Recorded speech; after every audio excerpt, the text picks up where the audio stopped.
Hey guys, welcome back. So today we're going to be looking at how to differentiate or find the derivative using the chain rule.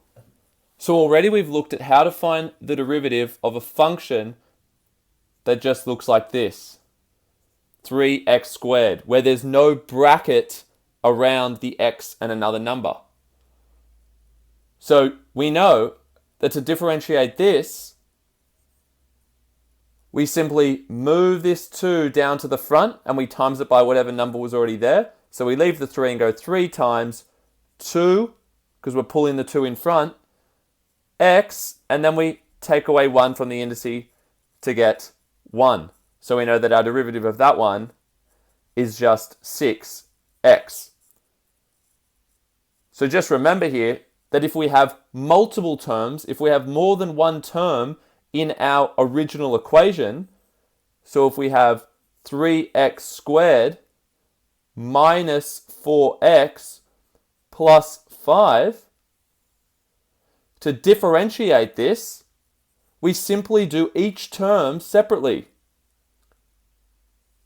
So you're just doing this process of bringing the indice to the front and minusing 1 for each one of these and then putting them next to each other. So we're going to get the derivative is, bring 2 to the front like we just saw to get 3 times 2x to the 1. That was the derivative of that one. And then what's the derivative of minus 4x? Well, we know that when it's just an x term, the derivative is just the number in front. So it's just minus 4. And then we know that when we have a constant or a number by itself, the derivative is 0, which you don't have to write. So we know that here, our derivative would be 3 times 2x, 6x again like we saw before, minus 4. So when you get lots of different terms next to each other, we're just doing this rule to each one of them. Okay, but what about when we get something a little bit trickier? What about when we get something that is like this? Y equals 2x plus 3 cubed. So what's the difference here? Well, before we just had x, and now we've got x with other things in a bracket all being cubed. The whole bracket's being cubed, not just the x. So what do you do here? What's different?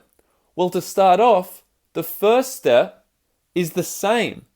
We just bring this indice to the front and minus 1. But we're going to leave this bracket exactly the same for now. So our first step is to get the derivative equals 3, because that was our first indice, 2x plus 3 to the power of 2. Now nothing's changed from here. We just did what we did to the x here to the bracket, and we didn't change anything about the bracket. But the last thing you have to do is you have to times this by the derivative of the inside of the bracket. So now we don't want to look at the indices. We just want to look at this inside as if it was its own equation. Well, if I write it up here, if I was to have y equals 2x plus 3, what would the derivative of just this be? Well, the derivative of this would just be 2, because we know that when we have an x term, it's just the number in front, and we know that a constant or a number by itself has a derivative of 0. So over here, I just do the same. If that was its own equation, I'm just going to times this whole bracket by 2, which is going to give me y dash equals 6, because 3 times 2, there's a times there that's invisible, 2x plus 3 squared. So you notice that in the end, this bracket is still the same. So let's break this up a little bit further with one more example. Let's say we had y equals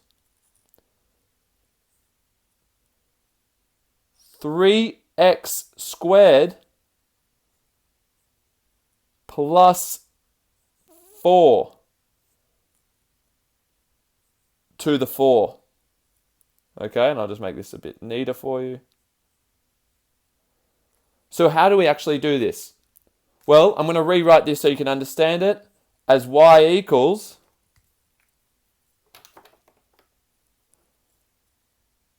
bracket, I'm going to do the inside of the brackets in green, 3x squared plus 4, should do this in red, to the 4. And the reason I've done the brackets and the indices in red and these in green is because we're going to do them separately. If you remember what our first step is when we do the derivative here, it's to just use the brackets. So I'm only going to do the red bit first. So I'm going to take this 4 to the front to get 4 bracket 3x squared plus 4 to the 3, because I've minused 1 and brought that 4 to the front. Now I've written this in red now because nothing's changed here. I haven't done the derivative of the inside of the bracket. I've only done the outside of the bracket first. What I do next, after I've differentiated the bracket, or the outside if you like, we're going to do the outside first.